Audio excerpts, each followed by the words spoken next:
जय भीम नमो बुद्धाय साथियों।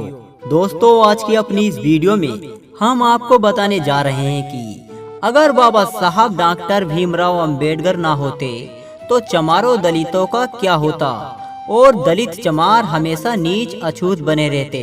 तो चलिए दोस्तों, जान लेते हैं अपनी इस वीडियो में। दोस्तों, डॉक्टर अंबेडकर ने अपना पूरा जीवन चमारों के अधिकार और समाज की कुर्तियों जैसे ऊंच नीच भेदभाव के लिए बिता दिया और जीवन भर संघर्ष करते रहे।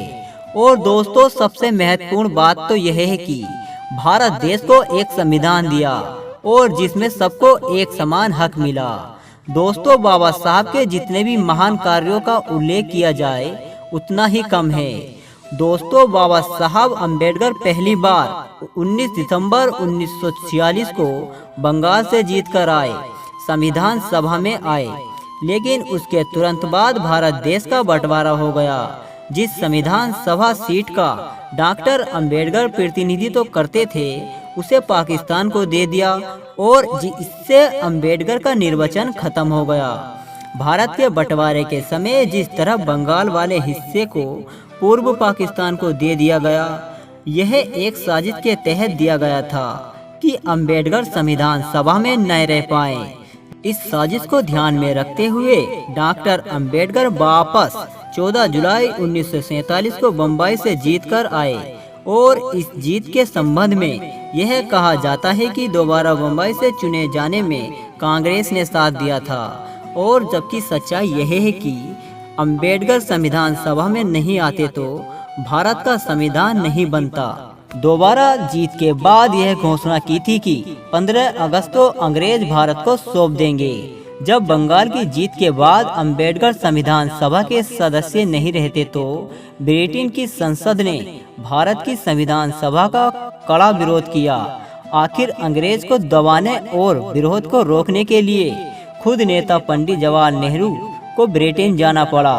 उसमें ब्रिटेन के प्रतिष्ठित नेता चर्चिल ने यह कह दिया था कि भारतीय लोग संविधान बनाने के लायक ही नहीं हैं, इसलिए उनको आज़ादी देना ठीक नहीं होगा। इसके अलावा ब्रिटेन शासक अल्पसंख्यकों को, इसमें SC ST भी शामिल थे, कि अधिकारों को प्राप्त काफी गंभीर से था।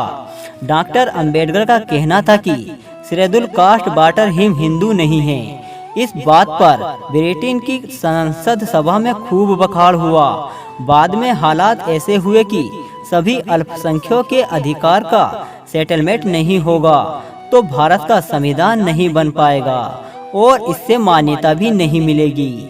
ऐसे संकट में बाबा साहब अंबेडकर को बम्बई से जीतकर लाना कांग्रेस और पूरे देश की मजबूरी हो गई थी।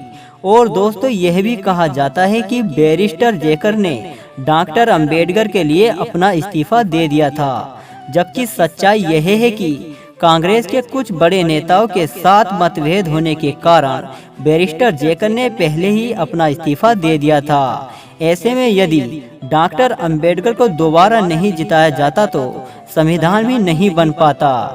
और दोस्तों, देश की आज़ादी मिलने में और समय लग सकता था। इसलिए कांग्रेस में उनके घोर विरोधी नेताओं ने भी मुंबई में उनकी उम्मीदवारी की सिफारिश की और उनको संविधान सभा में लाने के लिए सिफारिश की।